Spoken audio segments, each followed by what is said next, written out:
중국 디스플레이 업체 BOE가 주문자인 애플 몰래 OLED 패널 설계를 무단으로 변경했다가 공급 계약 파기 위기에 놓였습니다. BOE는 사과했지만 애플은 아직까지 답변이 없는 상태입니다. BOE와의 계약 물량은 삼성 디스플레이와 LG 디스플레이에게 넘어갈 가능성도 높습니다. 20일 애플 관련 뉴스를 전하는 9to5 맥은 애플 디스플레이 3차 공급업체인 BOE가 아이폰 14의 모든 주문을 잃을 위기에 처해 있다고 보도했습니다. BOE는 원래 아이폰 14 일반 모델에 한해 약 5천만 장의 OLED 패널을 공급하는 계약을 애플과 체결한 것으로 알려졌습니다. 이는 전체 아이폰 14 디스플레이 패널 공급량의 4분의 1에 해당합니다. 그동안 애플 아이폰의 디스플레이 패널은 삼성 디스플레이와 LG 디스플레이가 공급했는데요. 문제는 지난 2월 발생했습니다. BOE는 아이폰 13용 OLED 패널의 방막 트랜지스터 회로폭을 변경했다가 애플에 적발됐습니다. 이들은 수익률을 높이기 위해 애플의 승인 없이 회로폭을 변경한 것으로 알려졌습니다. 이에 BOE는 애플 본사에 임직원을 보내 트랜지스터의 회로폭을 바꾼 이유를 설명하고 아이폰 14용 OLED 패널 생산을 승인해 줄 것을 요청했지만 애플로부터 명확한 답변을 받지 못한 것으로 알려졌습니다. 뿐만 아니라 BOE는 코로나19 여파로 인한 반도체 칩 부족으로 애플이 원한 양을 생산할 수 있을지도 미지수입니다.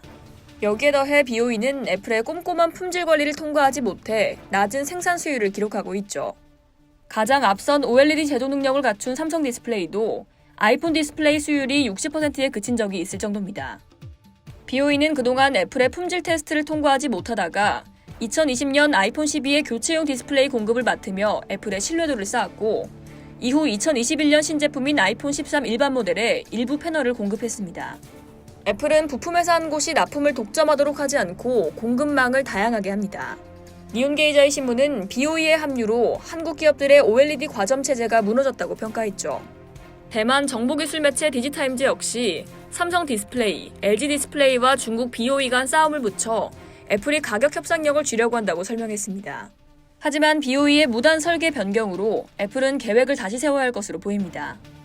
아이폰 14는 오는 9월 출시 예정인데요. 출시 일정을 맞추려면 늦어도 7월까지는 OLED 패널이 공급돼야 합니다. 업계에 따르면 BOE의 패널 공급이 제로가 될 가능성은 없지만 일부 물량은 삼성 디스플레이와 LG 디스플레이에게 넘어갈 가능성이 있는 걸로 전망됩니다. 삼성 디스플레이와 LG 디스플레이는 아이폰 14 맥스와 아이폰 14 프로 모델의 패널을 공급할 것으로 알려졌습니다. 블룸버그 통신은 26일 소식통을 인용해 애플이 올해 공급업체에 작년과 거의 비슷한 수준인 약 2억 2천만 대의 아이폰 조립을 요청했다고 보도했는데요. 2억 2천만 대의 아이폰 디스플레이 중 중국 BOE의 디스플레이를 탑재하게 될 아이폰은 몇 대나 될지 관심이 쏠립니다. 이상 여의도TV였습니다.